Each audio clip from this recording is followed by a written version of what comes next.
extending the certain COVID-19 measures adopted during the state of emergency signed into law on June 16, 2021. This meeting will be conducted via remote participation. No in-person attendance by members of the public will be permitted.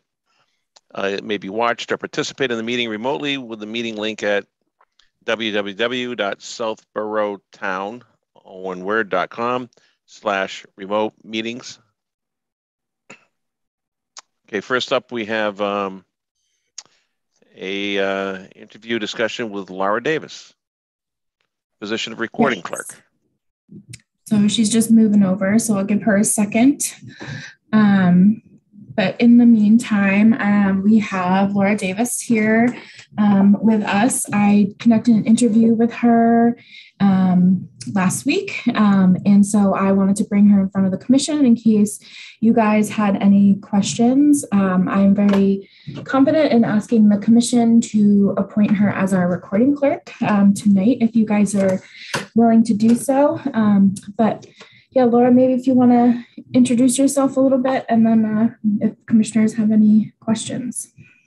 Sure. Hi, everybody. My name is Lara Davis. I am interested in the position of the recording clerk for the commission. Just a little bit about me. I have a master's degree in nonprofit management. I have spent the bulk of my career in retail management and operations. A lot of auditing and HR and things like that. Currently, I'm a stay-at-home mom to 2 little ones, and just super interested in getting to know you guys and possibly helping you out. Very good. Nice to meet you. Nice to meet you. Let's see. We're a tough board. Only kidding. Vicious. Vicious. Yeah, so I don't know if any of the board members have any questions for Lara, rather. Melissa's recommendation that's all I need to hear. And I am fully in support. Anyone else? Comments? I'd say the only thing, and this is less of a question, Lara, and more around the experience of being, on the commission and learning is, I knew very little about wetlands and stormwater management. I know a lot more now, but, absolutely feel free to ask. Obviously, Melissa is our technical expert, but anyone else on the board, feel free to ask, if you're not sure what something means, or you kind of go, that doesn't make sense. I think that's really important, that you feel comfortable that you can do that with us. Wonderful. Thank you. I really appreciate that. Yeah, so our meetings are sometimes, depending on the building season, can run long. It can be technical in nature. So like Judith says, just feel free to, reach out if you need any clarification, any sort of, technical, verbiage, wordage, whatever you want to call it. Because we try to move things along the best we can, given the fact that some of these hearings can be complicated and technical in nature. So. But I'm with Ben. Any recommendation from Melissa is good for me. So I'm looking for any motion to appoint Lara as the recording clerk for the Conservation Commission. So moved. Moved. There's 2 moves. Is there a second for the 2 moves? Second. Okay. All in favor by roll call vote? Smith. Yes. Pete. Yes. Watson. Yes. Gregory. Yes. Osmato. Yes. I was off my kilter with some people missing. I know. All right. Well, so welcome, Lara. Glad to have you. Thank you guys. Thank you very much.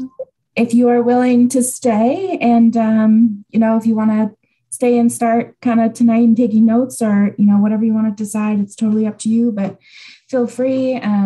Just if you want to keep your video on or off, either way works for us. Okay. My only question is, Melissa, I know you had mentioned a contract, and I just wasn't sure on the timeline for that one. So I'm going to finalize it with Vanessa by Monday and then electronically send it to you and Mark for signatures. Okay. Okay. Great. Thank you. Okay. You can stay and get your feet wet just by listening if you'd like, or you can go take care of your little ones. Thank you.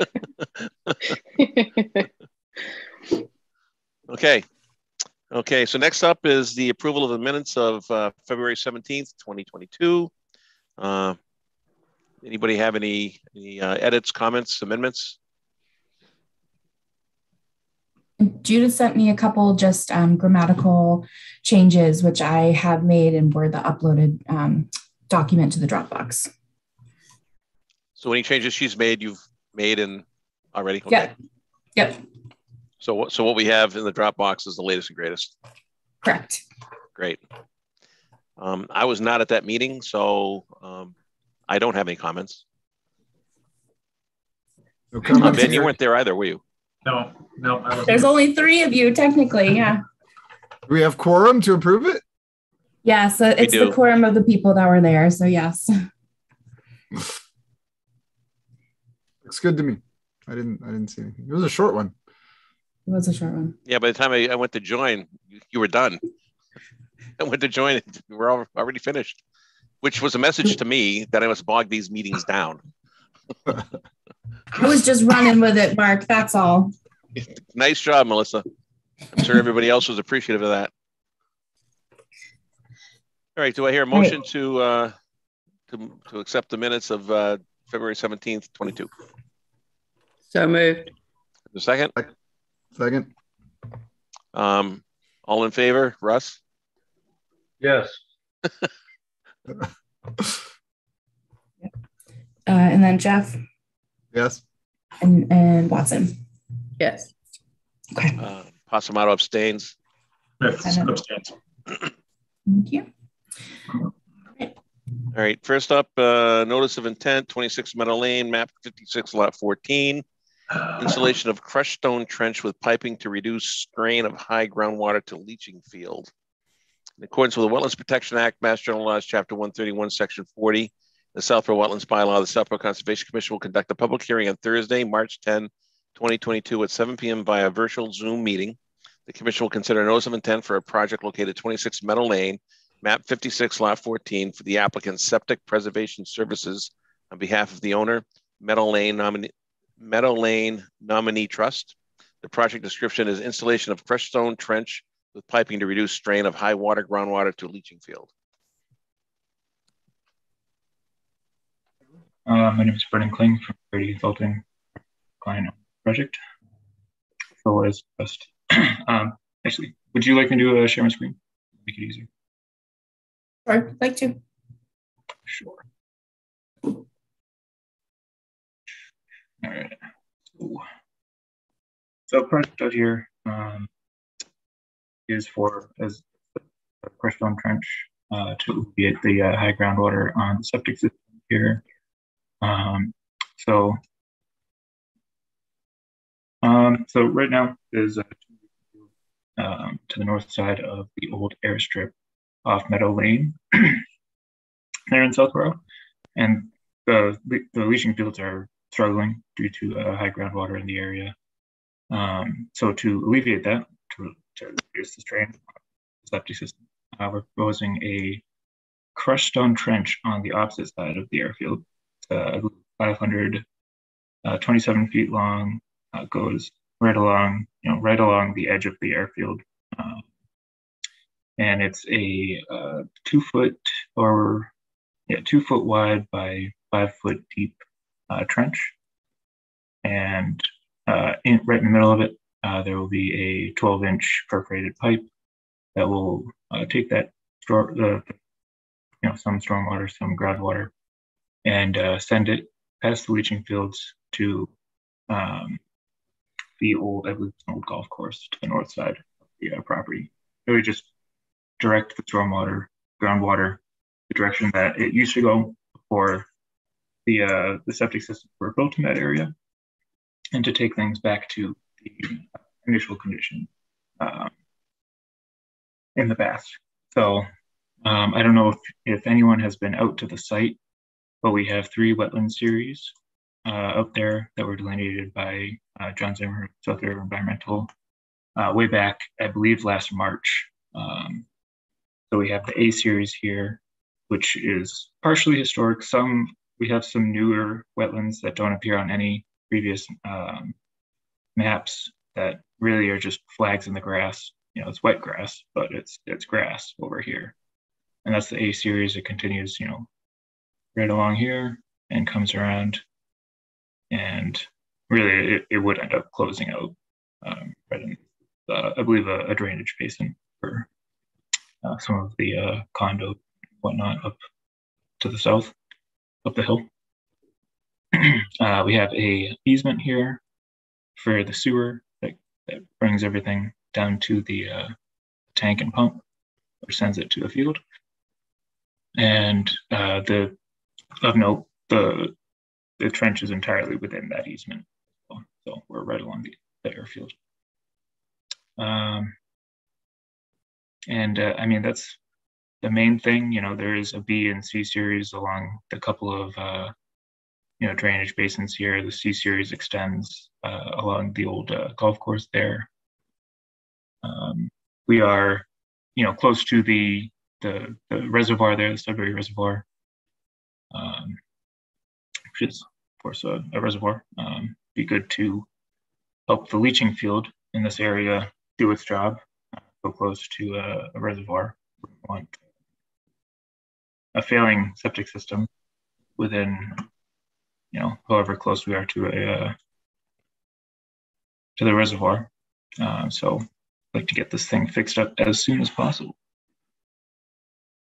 And I believe that's kind of the main points. There used to be an old curtain drain, probably 2 or 3 feet, maybe even more, to the south, that used to do the same job but has since failed. I believe the pipe is collapsed.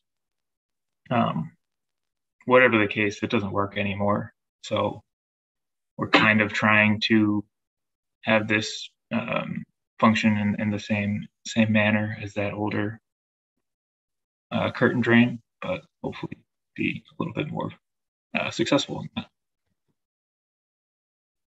So I believe that's about it for me. If anyone has any questions, that would be great. We did have some review comments from Lucas Environmental that, for the most part, we've addressed. We do need to revise plans and the application, but nothing in their review comments were deal breakers. So is this system in a failed state? I don't believe it's failed. I believe it's struggling. I'm not sure that it's failed or anything. I haven't done any inspections on that one. I'm not sure if Bob in the audience there.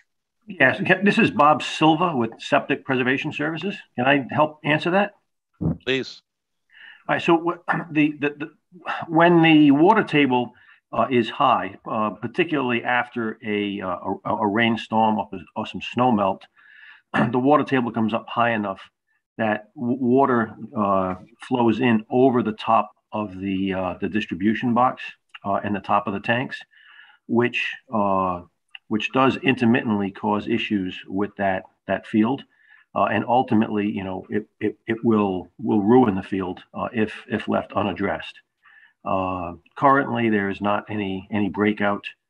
We have, you know, maintained constant contact with the Board of Health, so that they're aware of what's going on. Probably, you know, talk to them every week or two to make sure that, you know, they're informed.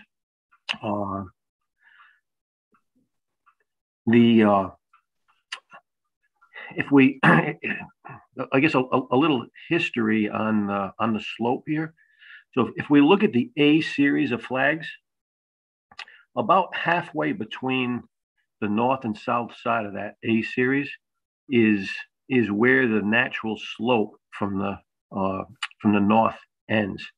And it used to continue downward all the way down to the sea flags. And along the edge of where the sea flags are, there's in some areas, there's almost 20 feet of fill. And way back when this was all developed, for right, wrong, or indifferent, about 8 feet off the north side of the airstrip, there was a very shoddy, cheap drain put in, and that allowed the any snow melt or surface water to drain off, not artificially raising the water table where the tanks are. So these tanks are all in fill, about 10 or 12 feet above the original elevation of that land. Okay. And to the north of the leach field there, I see it says silt fence, erosion control, riprap, erosion control pad, and it's in red. Yes, that's where the water will be directed to. There'll be a head wall in that area and a riprap that will take that water and reduce erosion from any flow that comes down that pipe, and that's where it'll land. And that pipe doesn't exist now, correct? Correct. So that's part of this application installing. Yes, right. Here. So it's in addition to the trench that runs east and west. Correct. Yeah, the trench and then drain manhole, and then the head wall, riprap, erosion control, and silt fence going around it. Yeah, I don't know if that was part of the presentation. I missed it or what, but I was just curious if that was okay. Thanks. I went over that one. Okay, I'll open it up to Lucas Environmental. I think you might have been out there today. Yeah, hi, this is Joe. I was at the site today. Have a couple of comments. Regarding the delineation, it's groundwater levels right now are very high. I was getting hydric soils actually up to the edge of the runway, the paved runway on both sides of the runway. I don't know if you've been out to the site, but both edges of the runway are mowed quite low. So the grasses couldn't be identified at this point, but there was a mix of grass and soft rush, which was definitely one of the dominants. Hydric soils also extended to the west, roughly to the driveway on the adjacent lot to that building. And based on soils and observable vegetation, in most locations, it's right up to the edge of the runway. At the east, near the east, it does follow the existing delineation away from the runway. That's for the A line. The B line looked, I had no issues with the B line delineation. The C line delineation was okay. I did call Melissa. I wanted to just alert her that on the north side of the leach field, there was some breakout occurring. There was some erosion on the slope down to the wetland. And there was water actually flowing out of one of the monitoring, it looked like a monitoring well location. It was shooting out the top of the monitoring well and flowing down the slope. And there was some odor of septage in that flow. So I alerted Melissa to that so that she could let the Board of Health be aware of that.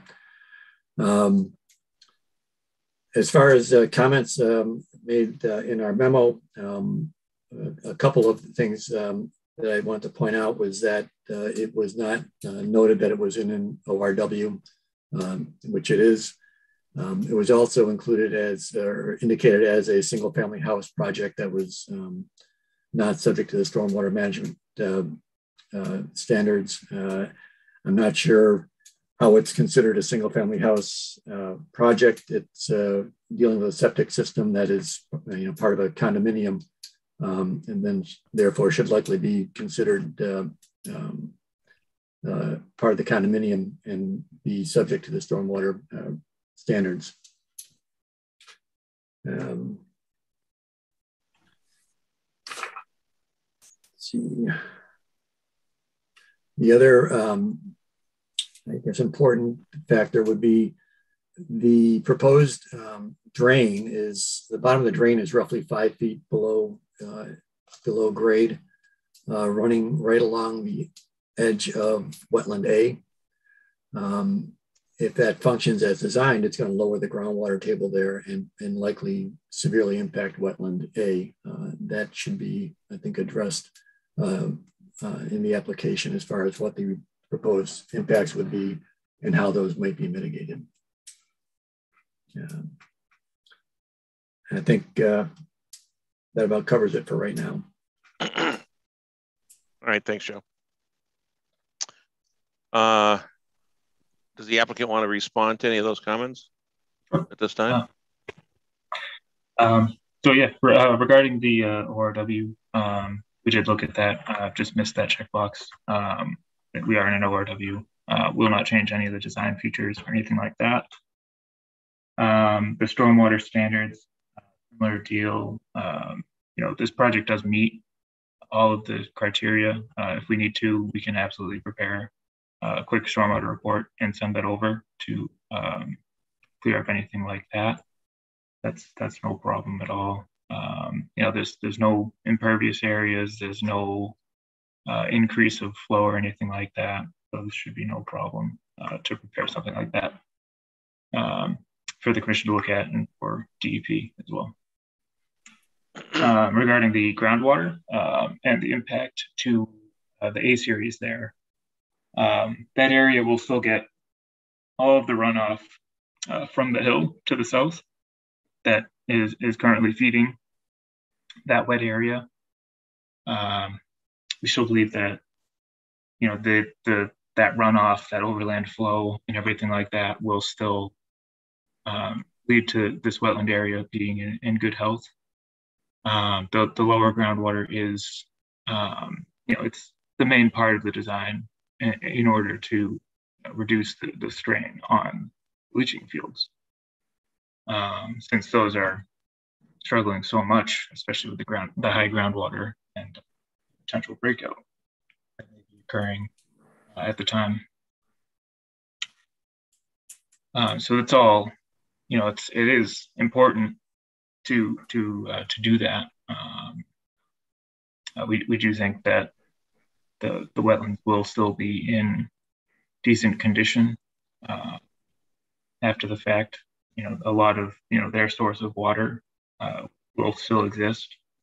We're just providing a place for the stormwater to go. I believe currently a lot of it goes, there's a pipe somewhere over here that connects the B series, the A series. So we're providing really just another spot for that to escape. Okay, thanks. Any comments, questions from other commission members? I guess I share Joe's concern with the dewatering is being done for the purpose of lowering groundwater, and I understand the reasoning for that, and it certainly sounds like sound reasoning. The pipe, as I look at it, it's going to be between 4 and 5 feet beneath ground level, encased in crushed stone, and if it works as designed, it's going to have a pretty profound effect on groundwater level, and I don't see how the wetland won't really be affected by that. So I share Joe's concern there. I don't see how we could not look at some kind of mitigation for that. We would have to work to sort of quantify the impact, but I think it's pretty clear there's going to be one. Are you working with the Board of Health with this as a septic repair, or simply, just keeping them updated with what's going on? It sounds like with what Joe has seen with the high groundwater, we're almost talking about a state of failure here. So with the very high water table right now, it does periodically come up to this, worst case scenario, and as the water table drops, that will go away. Not that we want to leave it like that. The intent of this curtain drain is to lower the water table to its pre-construction level. The level that the water table was at prior to bringing in all of the fill to construct the airfield and the leach fields. So I certainly, if we lower the water table, we're going to impact wetlands. But again, it's being done to replace an existing curtain drain and only to restore the water level to pre-construction levels. A lot of the wetlands too are, over to the east side of the A series, are down below that elevation of the pipe. They're down at 294, 295 over here, where the pipe is down at that elevation as well. So it won't impact anything over here, certainly. Yep. This over here is really, if you went out there and you didn't notice all the wet ground, you'd think it was just the woods. This is essentially just a lawn, right, over in this area. I certainly understand the points being made about the construction work that was done when the airport was built. This is something we've run into in another project, I guess it's a couple of years ago now, but from the commission's standpoint, construction work that happened, prior to the adoption of the act.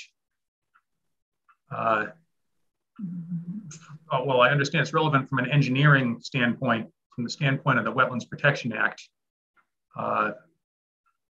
That doesn't change the Act's treatment of the wetlands, as I understand it. But I'll defer to the experts on that. Were these Carriage Hill, I think, was built in 2000? Was that correct? I don't think they're that terribly old. The airport, the runway. Not the airstrip, but the Carriage Hill and the Meadow Lane. Carriage Hill Estates, yeah. It sounds like the filling in the curtain drain was put in support of the airstrip, which I understand dates much further back. The fill from the construction of the condos was used to fill that land and construct the airstrip. So the airstrip is about the same time. It would have been a year or two prior to the actual construction, because they had all of the site work to do. But it's within a couple of years of the construction of the condos. Is it okay? I think what Ben's remembering is that there was an airstrip up there prior to that. I believe it was moved due to the condo construction. Lower, I believe, before. That's correct, Rob. It was relocated. Right. So Ben, I think the airstrip you're referring to, dating way back, was an older one, and then it got moved. So okay, that's my understanding. Yeah. Okay. I believe it got raised up. Might be in a similar spot, but yeah, I could be wrong. All this is from the condos, which I believe it was around 2000. I don't have the exact date. Through the chair. Yeah. This is Joe.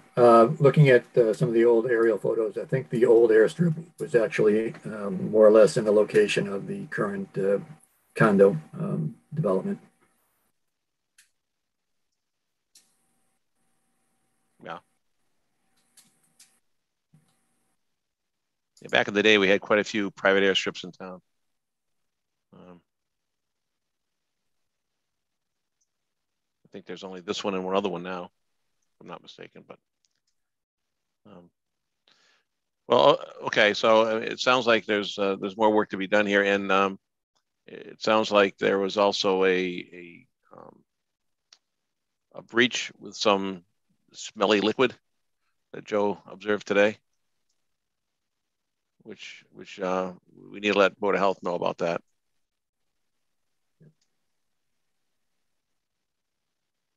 They're aware. They're all set. All right. Any other comments from any other commission members or the public? Did we get a DEP number on this? Sorry. Yes. We did, and I uploaded it to the Dropbox because they did share the concerns about meeting the stormwater standards as well, since it's a direct discharge to an ORW, regardless of if it's a single family or not. Thanks. Mm-hmm.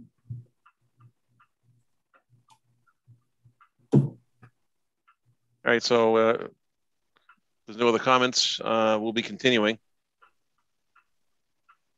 So do I hear a motion to continue? So moved. Is there a second? Second. All in favor? Smith, Yes. Pete, Yes. Watson, Yes. Gregory, Yes. Osamato. Yes. All right, thank you. Thank you. Thank you. All right, next up is notice of intent, 8 Shipper Farm Lane, map 81, lot 22. In accordance with the Wetlands Protection Act, Mass General Laws, Chapter 131, Section 40, and the Southfield Wetlands Bylaw, the Southfield Conservation Commission will conduct a public hearing on Thursday, March 10th, 2022 at 7:10 p.m. by a virtual Zoom meeting. The commission will consider a notice of intent for a project located at 8 Shipper Farm Lane, map 81, lot 22, for the applicant and owner, Bruce Hall. The project description is construction of accessory building to existing home, patio, pool, landscaping, lawn/grass, pavers, septic line, and restoration of invasive species.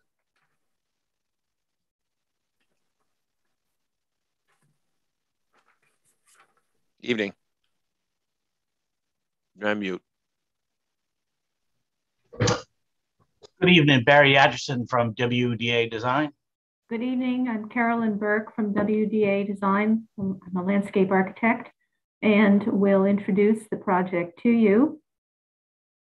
The site is a approximately 4-acre parcel in the residential zone A. We could go to the existing conditions plan, please. The property is located on the southern side of the Shipper Farm Lane cul-de-sac. It is bounded by single-family homes and conservation land, and there is a wetland along the eastern side. No portion of the property contains a flood hazard area, and no portion of the property falls within a designated area of priority habitat of rare species, wildlife, or vernal pools. The elevation shown on your screen, it ranges approximately 26 feet from the high elevation of 332 on the left side, going down towards the wetland, approximately 306. The bordering wetland was delineated in 2021, and the delineation has been registered as of February 2022.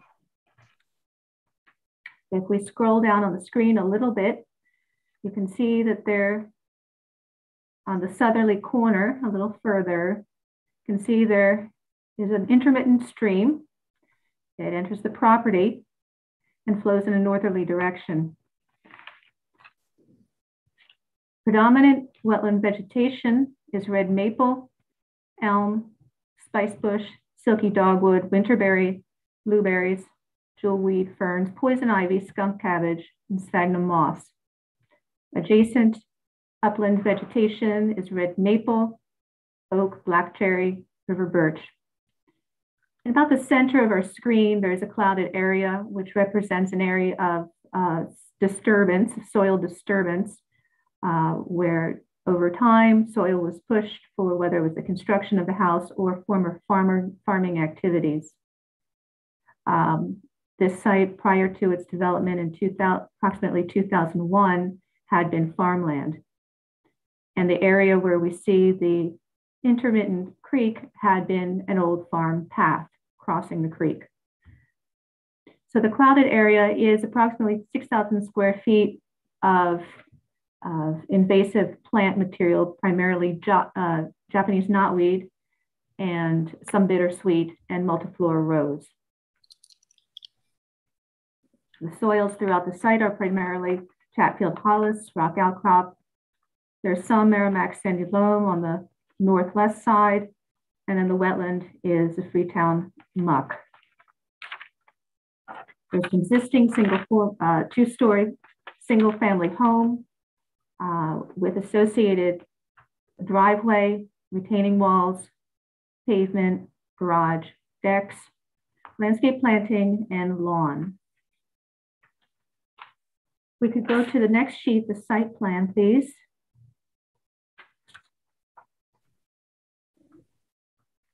The proposed work, this plan has been rotated, basically. It has been rotated, so now the north side is on the left of the page. And there is an arrow for reference around the center of the page, just in the wetland area. So the proposed work is a construction of an accessory building with a garage. The closest corner of the building is approximately 29 feet from the resource area on the left side. Proposed work consists of parking, which is about 45 to 50 feet from the resource area, walkway, patio, retaining walls, a 15 by 60 foot swimming pool, spa, the associated fence and gates, a gazebo on the right side of the page, the removal of the invasive 6,000 square feet of removal of the 6,000 square feet of invasive vegetation, and the restoration of landscape area within that 20-foot buffer of the resource area. So the restoration area is approximately 4,000 square feet.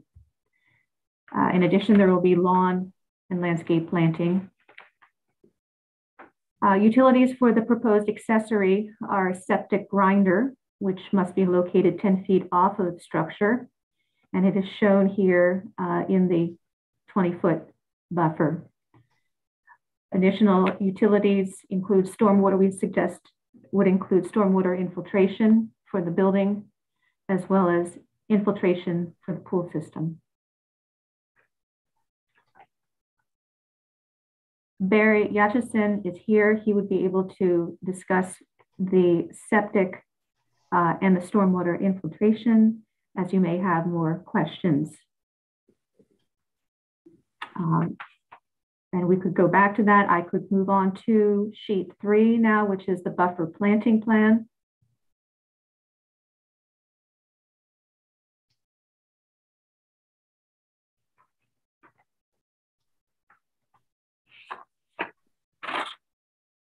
So the buffer planting was a significant component of this project, is this buffer planting. So this would, as I said, removal of 5,800 square feet of invasive vegetation. And we are proposing about 4,000 square feet of restoration. This area will include a diversity of plant species, such as maple, birch, shad, witch hazel, viburnums, winterberry, chokeberry, fern, sweet fern, grasses, and forbs. We're suggesting about 950 square feet of a fern mat interplanted in the shrubs and trees, and close to 600 square feet of a grass seed conservation mix.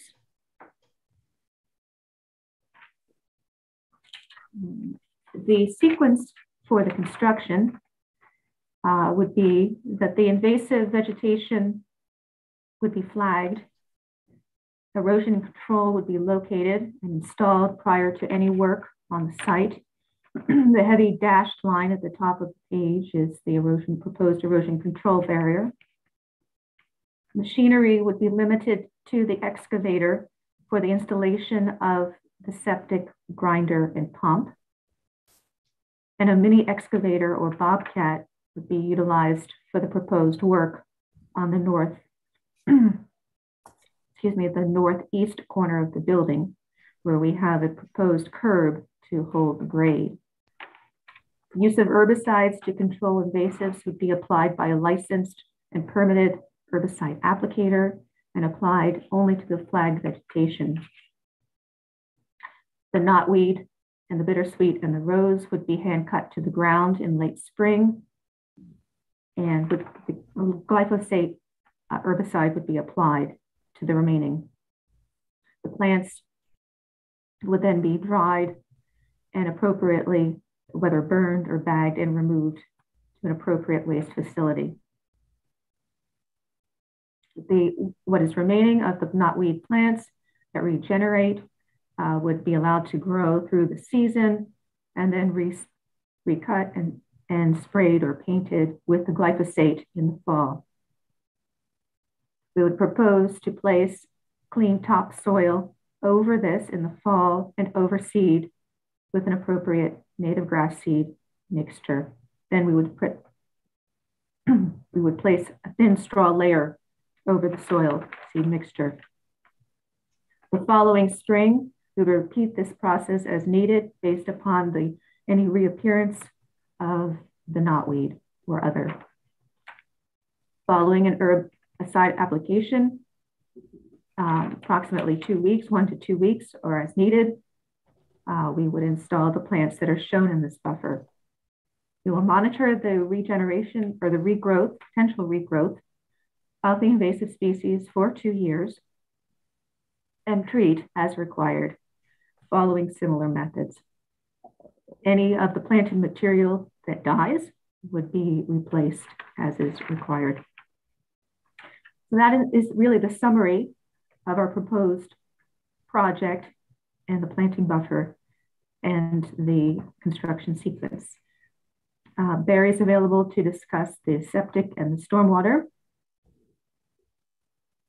How you doing? The current you could go back house, please. What's that? Go ahead, please.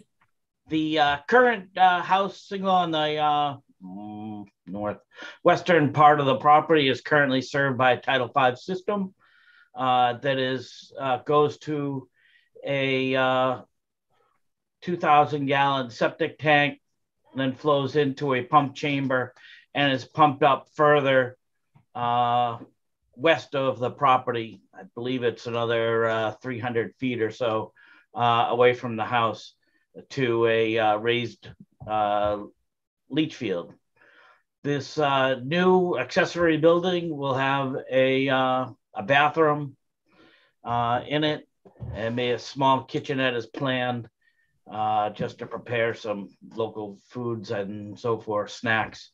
And it's proposed to come out of the building, as Carolyn mentioned, to the east of the building to a residential grinder unit that has sufficient capacity for a day's storage, then pumped up around the building. It'll flow south first around the south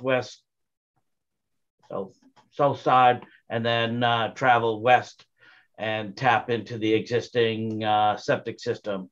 We've discussed this with the Board of Health. We'll submit the amendment to the system to him shortly. The stormwater, tough to see it on the drawing, that above where the pool is shown, that portion is a flat roof that will pitch slightly over to catchments. I think we're still working with the architect on how to get that flow down, and then will be picked up. And as we've shown here, will be picked up and put into Cultec leach systems, or if necessary, we could probably, if it overflows or anything like that, we can pick it up by overland flow, which will help out all that 4,000 square feet of plantings that are proposed over there as well. And I think that's the gist of this project. All right, thank you. Thank you very much. Did we receive a DEP number, Melissa? We did. Yes. We did, okay.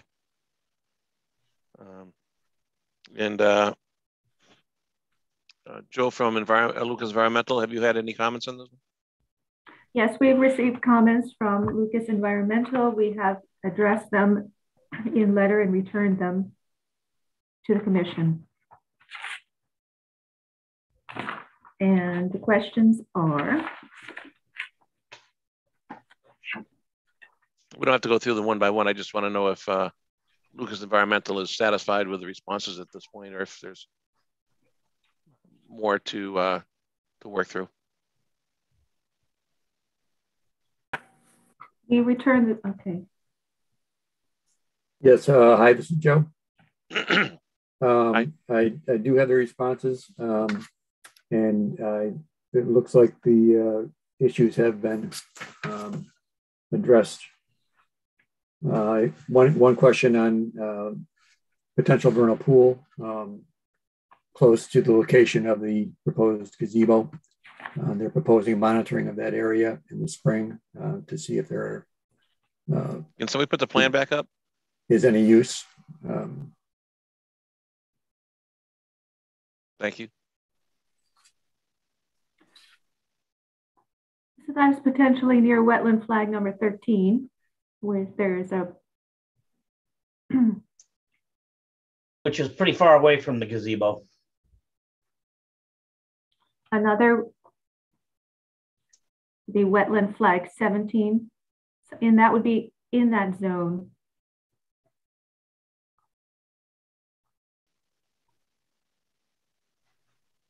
I also had noted that it was not pointed out as being in an ORW. That was apparently corrected. I had a question on whether or not the gazebo would be allowable under the bylaw, as it's within the 20-foot no work zone. That is something that I recommend that the commission discuss.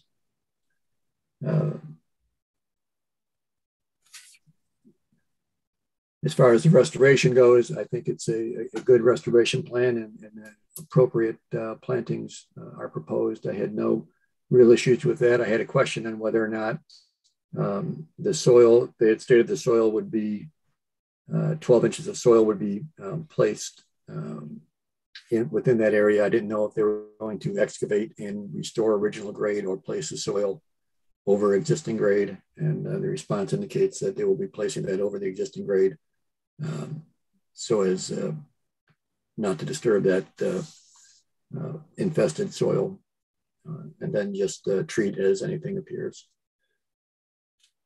So that's, I think, it for my comments at this point. Thank you. So in terms of the gazebo being within the 20-foot, bylaw restricted area, I think that there was a suggestion that the mitigation of all the invasive species in the plantings as a mitigation for that would be something that the Conservation Commission would look at and consider. So I'm going to turn over now to other commission members for their comments.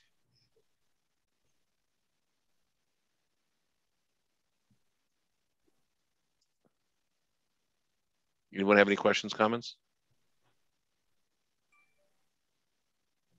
I guess I haven't seen too many projects where the infiltration systems are installed within the 20-foot. Is that something that's sort of normal? But that seems to be the case here, right? The infiltration systems are within the 20-foot. That is how they are shown. They certainly can be pulled out to within the limit of the of that border. or as we said, we could put that to an overland type flow and let it flow down into the hill. But we were looking just to neaten it up and be able to adequately get that flow down into the ground.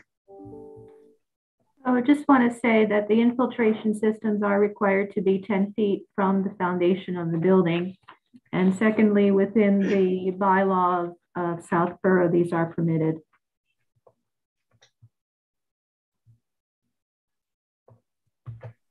Yeah, I think to Mr. Pete's point, we haven't really seen much of that historically. I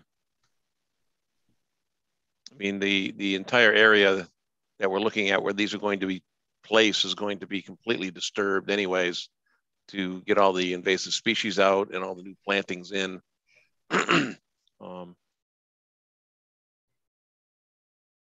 So it is in a situation where we're trying to, in this particular case,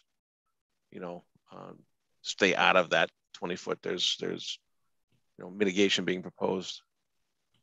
I do have one question about the pool infiltration system now that Mr. Pete has pointed that out. Is that like the back flush that pools typically have to do, that sort of thing? Is that what Correct. that's? and that will be underground? Yes, to the chambers. We have discussed that with the Board of Health, and what they typically do for residential pools is overland flow, just discharge them up. But his recommendation and suggestion was to, in this location, plumb it over to a infiltration system. Is this pool going to be chlorine or saltwater? Neither. It's going to be a called a Eco Smart system, which utilizes a copper ionization for bacteria control. Oh, okay.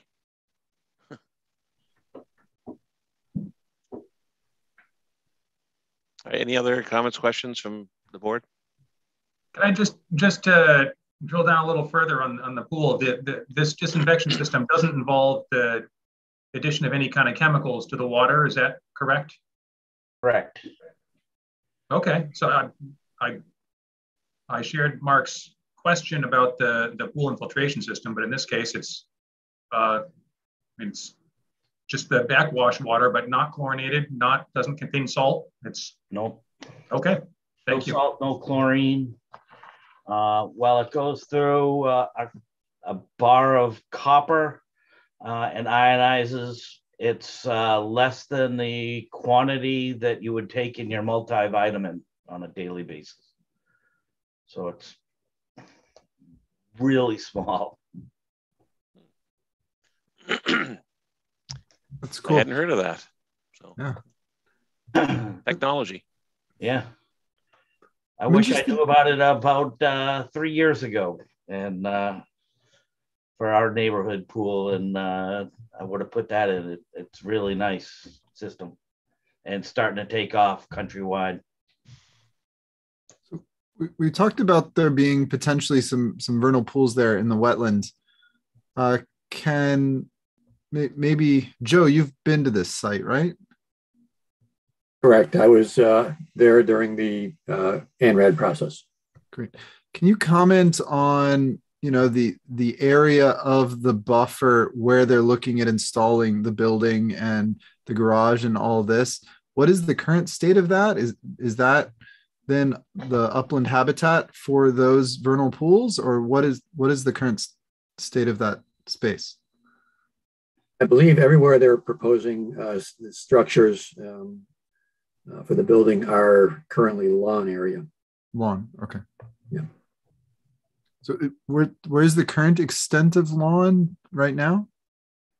Does it go all the way to the 20-foot right now, or it's somewhere else? It's pretty much where the knotweed is, yeah. Perfect. Okay, thanks.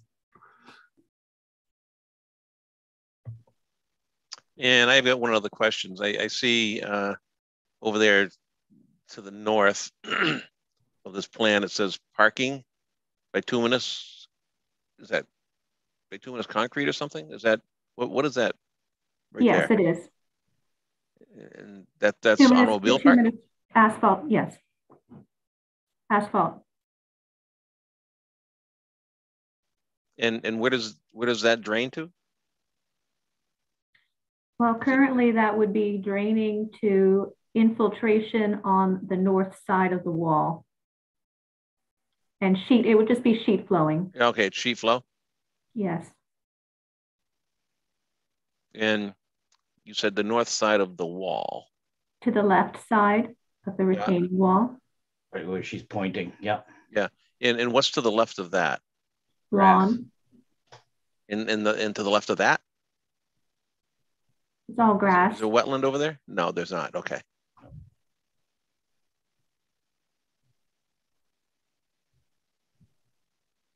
All right. The reason I was asking about that is I wasn't sure from what I could see on my screen if the wetland curled around that way, and if there were going to be any sort of treatment for snow and ice and that sort of thing on that. But the wetland's quite a ways away, so I'm not worried. Okay. Any other questions or comments from the board and or the public?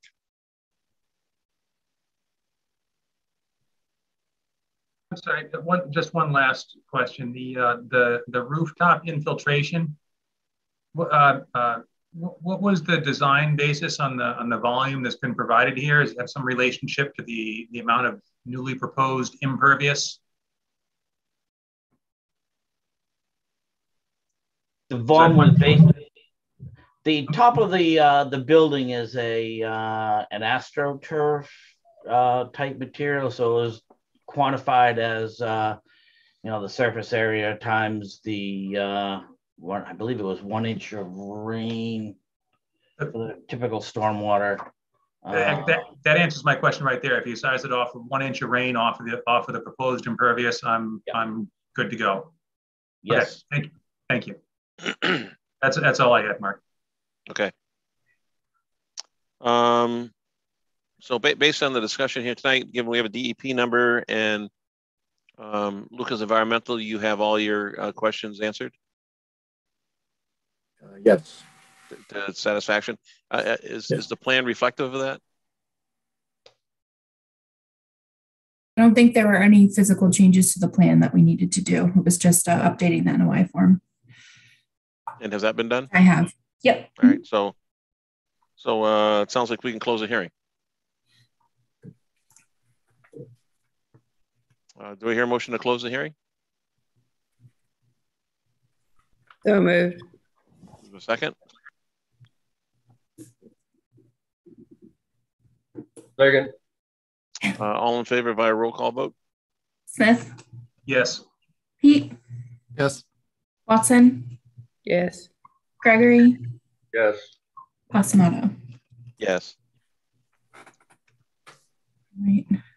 WDA, I will follow up with you tomorrow. We're going to come back at the end for all the ones that we closed tonight. So I'll get you, by Monday, you'll have your permit. Thank you very much. Thank you very much. Yeah, have a good night. You too. Okay, next up is NOI 193 Corderville Road. This is a continued notice of intent. Paving of driveway, additions, deck, and new garage in accordance with the Wetlands Protection Act, Mass General Laws, Chapter 131, Section 40, the Southborough Wetlands Bylaw. The Southborough Conservation Commission will conduct a continued public hearing on Thursday, March 10, 2022 at 7:20 p.m. via virtual Zoom meeting. The commission will consider a notice of intent for a project located at 193 Corderville Road, map 20, lot 42 for the applicant Matthew Morrow Environmental Consulting on behalf of the owner, Jamie Zimmer. The project description is updates to existing single-family home, including paving of the driveway, construction of garage with upper living level, deck, family room addition, and conversion of deck to an enclosed area.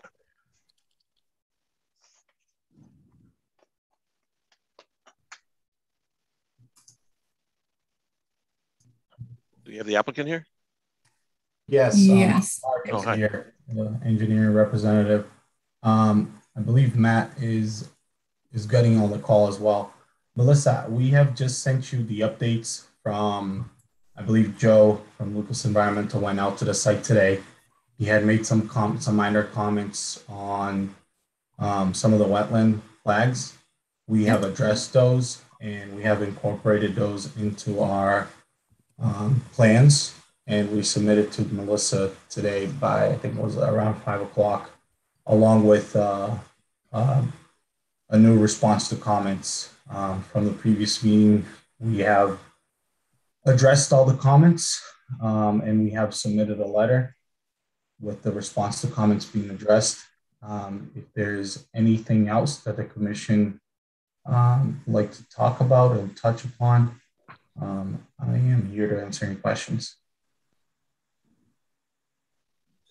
All right, I guess we'll kick it off with Joe in your wetland review. Yeah, I was at the site today. I had questions on a couple of locations as far as the delineation, where I was seeing some hydrate soil somewhat above the delineated line. Spoke with Mr. Morrow on the phone about those, and in general, they were moving the line up about 4 feet at flag 9, between flag 6 and 7, moving it up about 9 feet, and about 3 feet between flags 5 and 6. And my understanding is that those changes were being made. So here's the revised plan. And Joe, I did send it to you if you want to, I forwarded it off if you need a closer look. Which flags moved? 5 and 6? 5, 6, 7, and 9. So 5, 6, 7, and 9.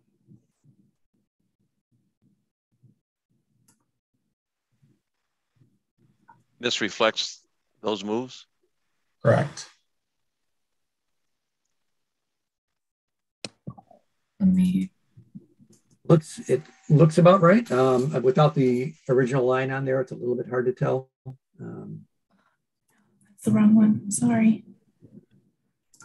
Thought I could get it. Let me pull the original. Yeah, I didn't want to leave the old line in to create confusion. Yeah, yeah.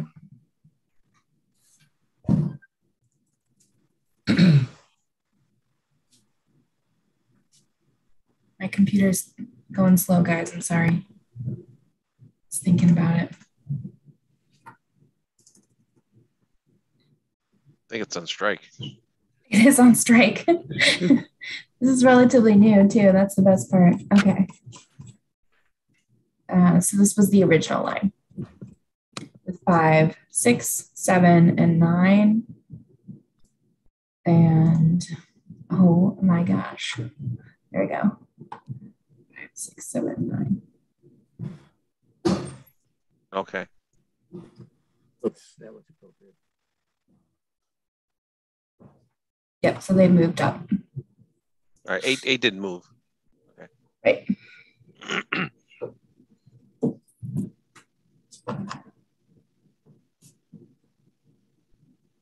I think the other comments I had in our review were addressed, and forms updated,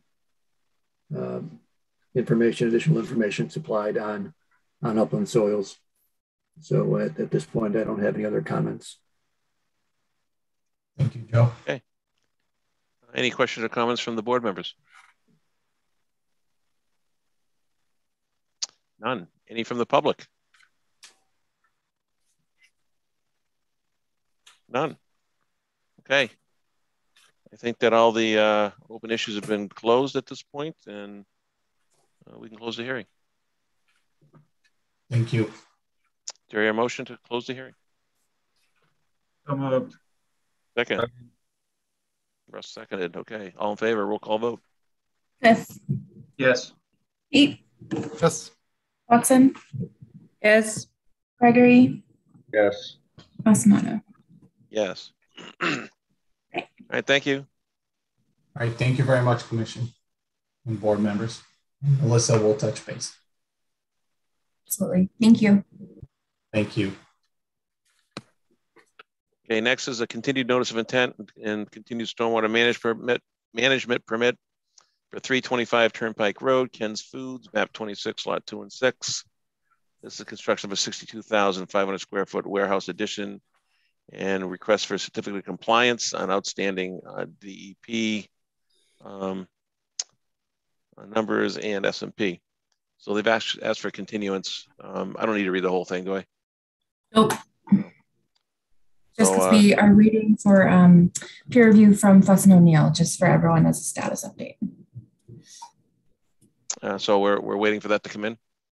Yep, it should be hopefully early next week. So we're hoping by the next meeting, they'll have their next revision ready to present. Okay. Hopefully dwindling towards the end. All right, do I hear a motion to continue? So A second. Second. Ben seconded, but he was on mute. Smith? Yes. Pete? Yes. Watson? Yes. Gregory? yes. Asmato? Yes. Okay, also we have continued stormwater management permits 71 Main Street and 1 Sears Road, map 53, lots 26 and 27, and notice of intent. 71 Main Street, map 53, lot 26, construction of new family homes. And they've requested a continuance. And why have they requested that? So my understanding is that there's a new buyer for one of the front lots, and they are, I think, possibly hashing out some issues with some abutters to kind of, I hate to say make them happy, but to resolve the issues that have arisen from some of the removal of the trees. So they are still dealing with the new buyer and figuring out the final design. So I did recommend to them, they plan on continuing a few more times, that it may be prudent to withdraw without prejudice and resubmit. Our standard practice when that happens is as long as they come back with the same project, we'll waive the filing fees, but they do have the cost of posting in the paper and re-notifying the neighbors. So it's kind of a toss up. So I'm hoping to get a better gauge, and hopefully they have something for us for the next meeting.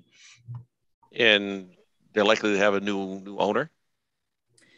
I believe it'll still be the same builder, but the person who's purchasing the lot, I think the aesthetically and the landscaping they want to make sure is totally incorporated for the commission to approve.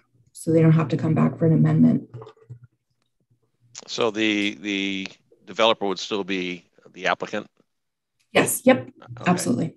Can I ask, Melissa, the erosion controls that appeared the other day, were those done sort of under your direction? Did you give them some guidance on where and how to put that in? Is there new ones there? There've been some in the ground for a little while now. Okay, maybe I hadn't noticed them until the past maybe the snow melted. Yeah. Yeah, they must have been under the snow. Okay, but they came to you. Yes. Yeah. Okay. So they did put them in when the ground was a little frozen. So there's definitely spots that need to be revamped because there's not some great, there's some separation in places. So they are aware of that. We are keeping an eye on that. And I did recommend, at least in the meantime, it would be prudent to at least get a 20-foot mitigation plan into us for that area that they did clear in the isolated area. Oh, yeah. So I made that a high priority item. So I believe that that's on their radar as well. Thank you. Okay, do I hear a motion to continue as requested? So moved. A second? Okay. All in favor? Smith? Yes. Pete? Yep. Watson? Yes. Gregory? Yes. Passamano? Yes. Okay. All right, on to new and or continued business. So this is the request for certificate of compliance, stormwater management permit, 33 East Main Street, single family home. Yep. So this was a single family home on about a 1/2 acre lot. The main difference between the approval and the as-built conditions is there is a bit more impervious for the driveway. Instead of coming in on a kind of a single track and then winding up at the top, it's just a standard double wide. I didn't notice any erosion because there are retaining walls on either side. So my biggest concern, and maybe I'm just going to share this as-built plan. It's redlined, it's wonderful. So my biggest concern was that this extra pavement right here would just sheet flow into this grass area here or go to the abutting property because there's a retaining wall right on the other side of these plantings. I did upload some pictures to the Dropbox. There's no evidence that it's impacting the property itself or the abutting neighbors. And kind of the crushed stone that is back here does help because this also does have a slight slope this way. So while not intentional, I think it does provide that extra mitigation, but otherwise my recommendation would be to issue the complete certificate of compliance. Okay. Anyone have any questions? No. All right, so do I hear a motion to issue a certificate of compliance based on Melissa's review? So moved. Here a second. Second. Is that Jeff? Favor? Sorry. Smith. Yes. Pete. Yes. Watson.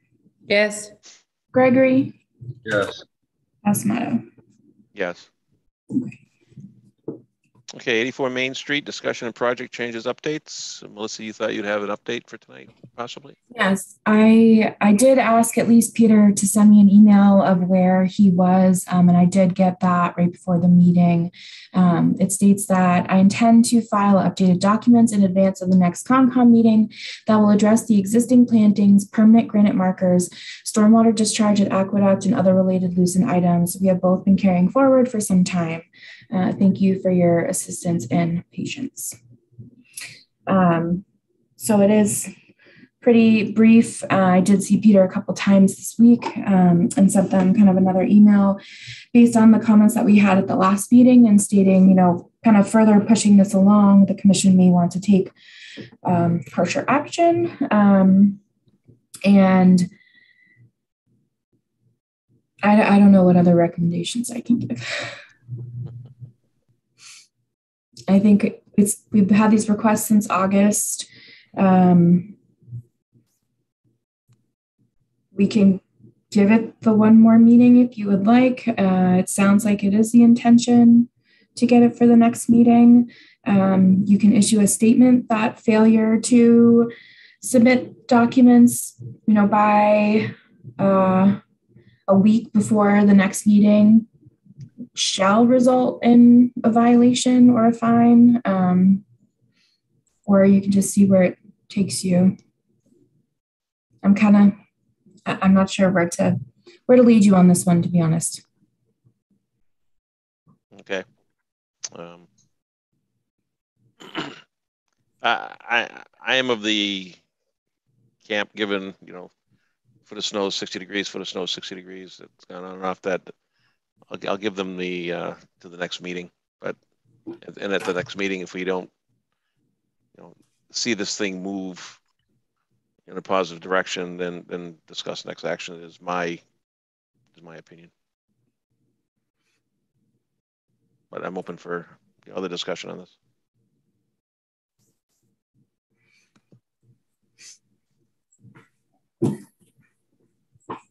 Any other comments? Just discussion? No. It's not looking like it. Okay. So we'll let this go until the next meeting, and hopefully, you know, everything that was just, you know, given to you in the email will come to fruition. Mm-hmm. All right. Next is the Chestnut Hill Management Farm Management Plan. Yes, so I did actually talk to Freddie before the meeting, and the Open Space Commission did discuss it at their meeting on Tuesday, but she's not formalized her comments. So she should be getting those to me shortly. And then I did receive a note from our purple this morning stating that the select board would like to see the draft once it's ready and possibly send to council for his review. I think based on the back and forth that they've had with the one-day liquor licenses, I believe. As a reminder, we did get SVT's opinion on that, and they did say that it was not prohibited. Anything explicitly not stated as prohibited is allowed, and the events that were listed didn't seem to go against the values of the CR. So that's kind of where we are at this point. And when I discussed with DA from the trustees, when she came back from medical a couple of weeks ago, she was still agreeable to all the comments that the commission had made previously, kind of minus the comment from Judith about the potential business plan aspect of it. I think they just didn't want to pigeonhole themselves into something that maybe they won't fulfill in the future. But otherwise, she just wanted to kind of wait for the Open Space Preservation Commission's comments before she just made that final draft. So there wasn't kind of too many versions of it in the meantime. Just one thing procedurally, I think getting a review by town council is a great idea. I would hope that won't preclude open space from having their comments considered. So ideally we would be able to hear their comments, incorporate, as we see fit, and then that package would go to town council for his review. Okay, great. Exactly. Yep. And that's exactly what Mark asked for. Once the draft that we're kind of content on or accepting is finished, then we'll send that off. Beautiful. Thanks. I think everyone's trying to eliminate the 16 drafts and everyone has a different copy. Yeah. Okay. That's all I got. Okay. There's no more discussion on that. Next is S&P bylaw regulation updates and discussion. Melissa, you've got an update on that?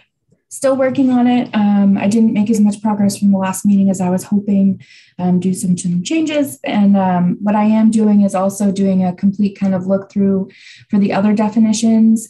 There was a couple things that I picked out just in the application contents that I was thinking could use some updating just of our current standards, since it's kind of already open. And then working on the policy document, and I have it in my calendar for town council's next office hours in a couple Wednesdays, I believe, to talk about moving the bylaw out of the zoning code and see what that would entail. So I believe his office hours are before the next meeting, so I'm hoping to have an answer on that. And if we need to incorporate any specific language or other types of motions or processes, that we can get those started now ahead of town meeting in the potential fall. Okay. Okay. Any further discussion on that? No. All right. So moving on to let me see, the Conservation Scientist Agent report. Well, it sounds like Joe had a fun day at 26 Meadow, but other than that, yeah. Yeah, that was an interesting phone call from him in the afternoon. That was exciting. But other than that, the infiltration change at 6 to 8 Turnpike from going above ground to underground, I believe was going to get started today. They were going to start clearing out the vegetation. Myself and the town planner did the pre-construction meeting earlier this week. And also the single family house lot at lot 3 Breakneck, which is in the back of 17 Granule, has also gotten started. I did the pre-construction meeting this week as well. Other than that, Iabella is still going. Still waiting on some final documents to finish out Kane's Crossing. But otherwise, it's kind of not too much of a big project. I am trying to meet with the owners at 10 Turnpike, that U-Haul building there, because it's a little bit of a mess. And I never seem to hit them on a day that they're there, and I'm afraid my car is going to fall into a hole, or myself. So I haven't ventured through the gate in probably about 2 months. So I'm hoping to touch base with them. But other than that, we're pretty status quo. I know there's a couple more applications coming back. I think that lot on Granule, where the wood chips were being piled by Jim Benacasa, will be coming for us in the next meeting. They're hoping to submit that on Monday. I think that is it on application and work-wise. You mentioned 10 Turnpike? Yes. That's an old SMP. It's an existing warehouse building between the Red Barn and the TNL Auto. It's the one that's kind of set back from the road a little bit. Oh yeah, yeah. That used to be Denny Satterfield's, kind of like a Boston lawnmower place. Yeah. So they're making it into it's going to be that drive-through U-Haul one we approved. That's right. I want to say about 2 years ago now. You so mentioned U-Haul down there. I couldn't put 2 and 2 together. Yeah. There's now 2 on either side of the turnpike, pretty much. So they can stare at each other from across the street. It's kind of messy, I'd say. I know when they first started, I had a dewatering problem that they did rectify, but I just kind of want to have another interim meeting with them. Okay. Okay, next up is Breakneck Hill dump update. Yes, we got our preliminary draft of the ACO back to DEP for their comments, and I submitted the preliminary time schedule for what we're thinking in the 2 fiscal year process. Once the ACO comes back from DEP and hopefully it looks a little bit more robust and finalized, the dates and the penalties kind of were changing drastically to be less stringent than the original. So town council and kind of us internally decided to hold off sending to the select board and Concom until it's a more holistic looking actual draft and an actual timeline. But other than that, I believe that the select board put it on their sheet to put the $50,000 for the site assessment aside for ARPA funding. And I believe that doesn't require a town meeting vote. So once we do have the ACO signed and the access agreement with the abutter signed, we can hopefully get started sooner rather than later. Because this is a specialized project and contractor that we hire, this portion of the site assessment does not have to go to bid. I did kind of gather some different quotes just to make sure we're doing our due diligence, but ultimately the plan is still to use TRC moving forward. And I'm still having discussions with Alexis Fallon. She asked for a couple temporary property line flags just for a better understanding of where the property boundaries are now, and kind of an understanding of why some testing needs to be done on her property. And we did explain to her that the dump may not extend on your property, but it is to just at least ensure that the limit of the dump is where it is and the excavation doesn't have to go further. So we're hopefully in the next couple of months, we'll have that close to wrapped up, or at least have a future in sight. But we are making good progress. So we're keeping on it. So this is probably the farthest we've definitely gotten, which is nice. Okay. Any further discussion? No. It's a shame Carl's not going to see the end of that. He'll see it just from afar.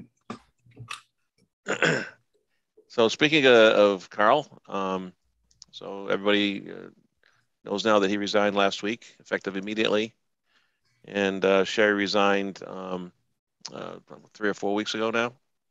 That was effective immediately. So we have our 5-member board as it's seated right now. And Judith, I believe you've notified Melissa that you're not going to seek reappointment at the end of June. You've got some plans, personal plans moving forward. So we are in need of finding some more volunteers for the board. Certainly where we sit now, we're at risk of if 2 people are missing, then we don't have quorum. currently, and there's high probability that the 31st is the next meeting date. That I'm not going to be available for that meeting. I'm going to see if I can make other arrangements, but as of right now, I'm probably 80% not going to be able to be at that meeting on the 31st. For some reason, I thought that tonight's meeting was next week and I was in the clear for the 31st, but not the case. So stay tuned to that. So if anybody knows anybody that is looking to volunteer and is interested in, wetlands protection, stormwater management, dealing with our Breakneck Hill property and Chestnut Hill and so forth, and reach out to them and, twist their arm. And I'm going to put a blast on the Concom page, looking for members, etc. But I would definitely reiterate what Mark said. If you know anyone, have them call me and we'll discuss. Melissa, do you have any contact with Beth Mello with My Southborough?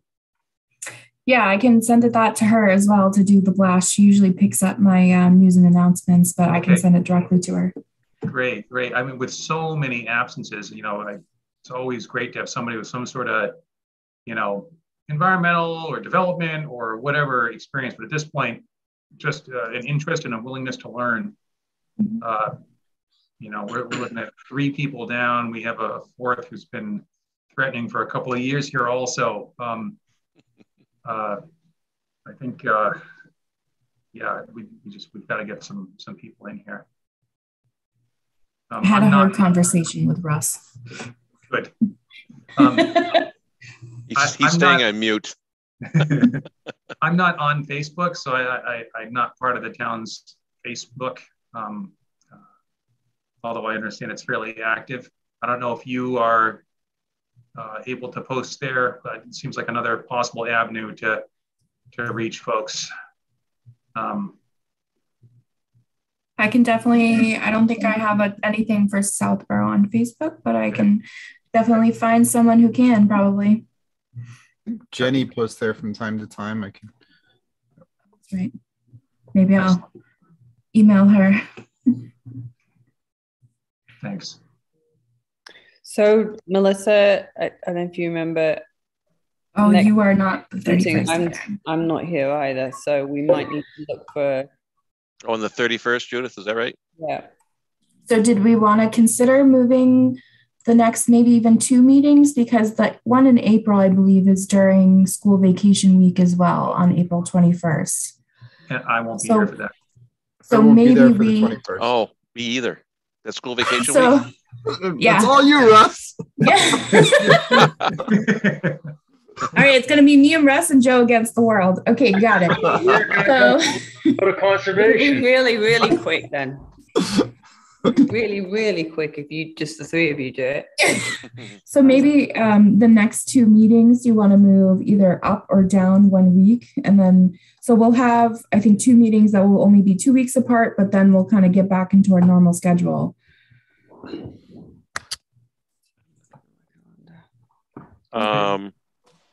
Yeah, we can't push it out a week, can we? Oh, that's right.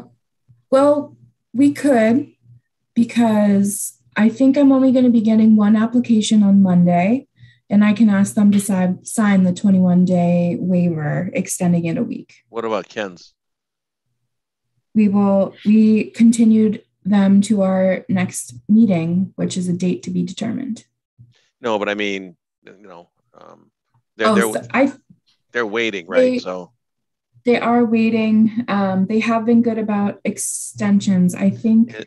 And honestly, I'm thinking as I'm talking out loud here, but if Fuss and O'Neill isn't going to get stuff back to them until next week, they're going to have to respond to that. It's unlikely that they're going to have the material into us 2 weeks from tonight. Yeah. So do we want to think about doing maybe April 7th and April 28th? Yeah. Okay. Yeah. All right. I'll do a blast on our page about that as well. And, the applicants just have to understand, we're a 5-member board at the moment, and doing our best to accommodate, right? This is probably one of the better towns in terms of our scheduled meetings. So I don't think there's much to be mad about. It's very rare we reschedule or have to cancel a meeting. All right, so April 7th and April 28th, I'll send out kind of a reminder to you guys just to remind you, but that looks good. All right. Yeah, it's just, then in just May, the next meeting will be 2 weeks after that, but then it'll be our normal schedule. So yeah, okay, all right. And your office is moving. My office is moving, guys, and I'm getting some admin help. It's a whole new world. So probably by the end of next week, I will be down at Corderville Hall. Yes. I'll be down at Corderville Hall in the lower level where the building department is. If anyone's familiar with the area, as soon as you walk in to the right has been always the ZBA admin office. So they have moved her out into the common area. And that whole space is actually going to be solely conservation, which is great. I'm going to have so much space, I don't know what to do with. But unfortunately, I will fill it up.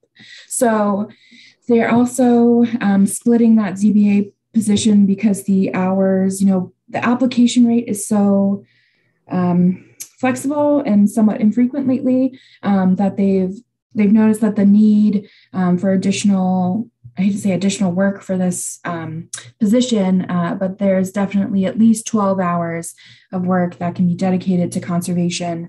And so for this fiscal year, she's just going to kind of carry out the pay schedule under the building commissioner. But in FY23, I think they're editing our budget to include those at least 12 or so hours specific from the Concom budget.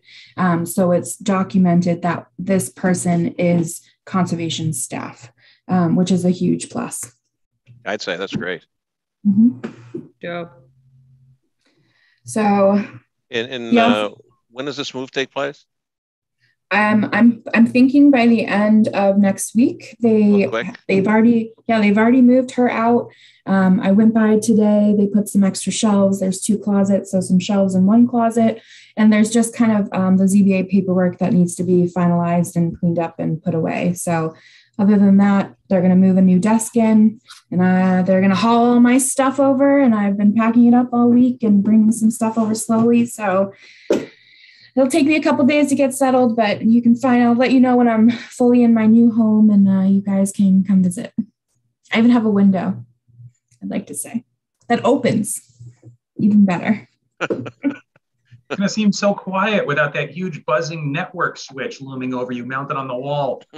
And the air blower is so loud and it runs constantly that when it shuts off on occasion, you don't realize how loud it is until it's like, oh God, did I just go deaf? I'm not quite sure. So it's exciting all around. Oh, great. That's great news. Mm-hmm. Okay. And we've got a couple of orders to work through, right? Yes. So the first one was the 8 Shipper Farm Lane. And the site-specific conditions that I had for that was regarding the 2 years of monitoring for the invasive species and the mitigation plantings with a replacement of any that have failed and an overall success rate of at least 80%, which is our standard for that type of work. I did put that monitoring for potential vernal pools shall occur in the 2022 vernal pool season with reports forwarded to the commission by June 30th of 2022. And then the gazebo can be placed within the 20-foot no touch due to the offset of mitigation for the invasive removal and native plantings. And I'm going to do a finding that the pool is not to contain salt or chlorine. And if that changes, that a request for amendment shall be put in front of the commission for their approval. So we can discuss any different for discharge or infiltration. I think Great. that was it. Yeah. So was there, I didn't catch, is there a requirement of the success of the knotweed removal? Yeah, so I can reword that a little bit. They put a pretty good statement of what they're going to be doing for the 2 years of monitoring. So any regrowth does have to be treated. So I will pull specifically from their treatment plan and put that in there as well. And the 2 years of monitoring starts from the end of the second From when they are planted, season or something? after the first growing season. So they have to go through 2 successful growing seasons. Does that make sense? Or did he freeze? I think he just froze. No, he's moving. Okay. I'm honestly trying to play out in my head if I think that's enough time. For this big of an area? Yeah, that's a good point. To catch your third and fourth generations, and that's what's gonna. You whacked it down that friggin' far. You want to catch it now.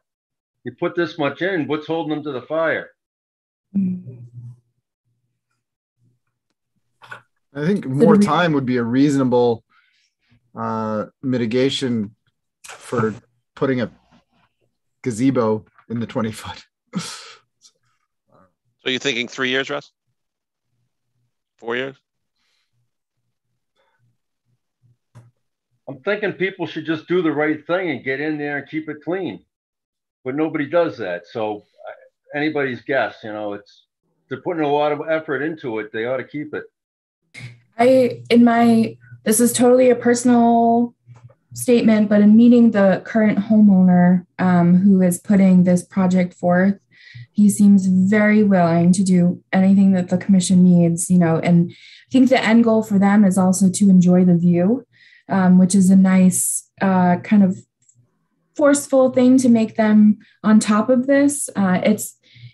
He's always thought he wanted to remove this kind of nasty looking stuff. So he's happy to do so and do it correctly. But that's not to say that will carry out for different property owners in the future. But at least this one, I don't think they mentioned this, but the structure underground will be an underground bowling alley. I'd just like to share. It's really cool. That's what's going to be the turf roof. But yes, they bought this property because they love the view. But I think at least 3 years would be appropriate. 3 years is a standard treatment program for knotweed eradication, right? I mean, that's generally what they say. It takes 3 years of effort to get rid of that stuff. It's just so pernicious. So maybe we can word this where we've got the 3 years and then, a caveat on there. If the third year is bad, or the second generation is bad, it gets kicked out another year. Mm-hmm. So how about the commission shall review the status of the invasive removal after 2 years of growing, and further monitoring may be required? Yeah. That sounds good. I love it. It left it wide open.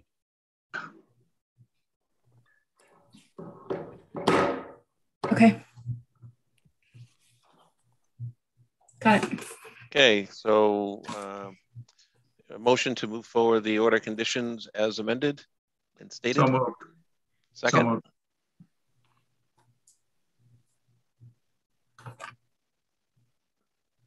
Is there a second? Oh yeah, I thought I said it. I didn't hear you. I'm sorry. All right, Smith.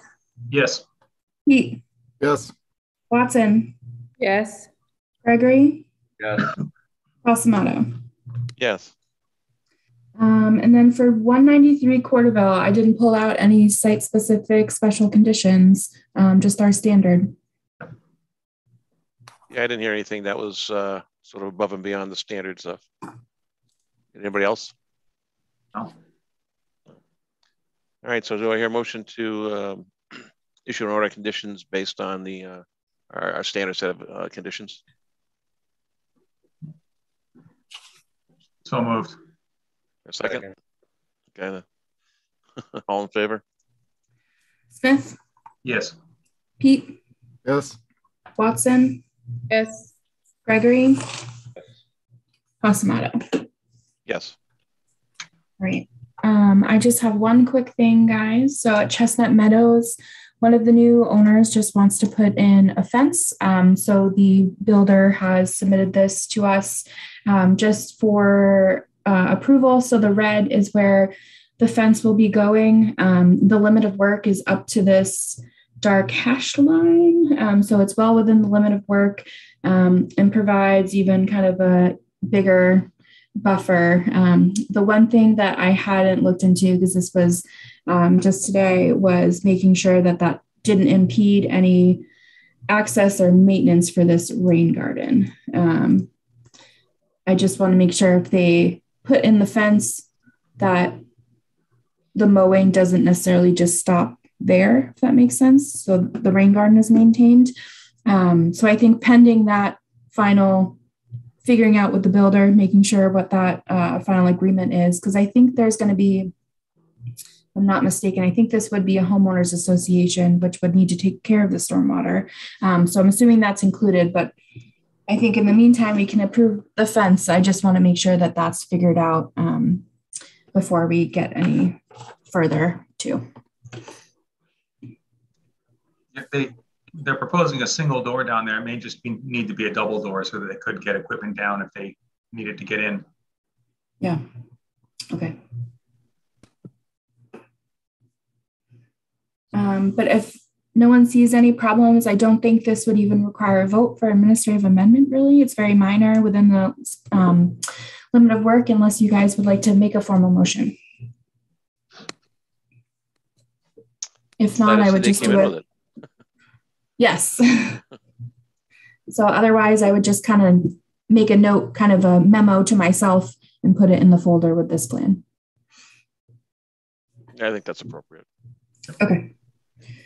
All right. Well, then that's all that I have for tonight. Okay. Then look for a motion to adjourn. So moved. Oh, there's a second. Second. Well, they come fast now. All right, all Smith. in favor? Yes. Well, Pete, sorry. Yes. Pete Watson. Yes. Gregory. Yes. Pasamato. Yes. All right, guys. No one else resign, please. Oh, And,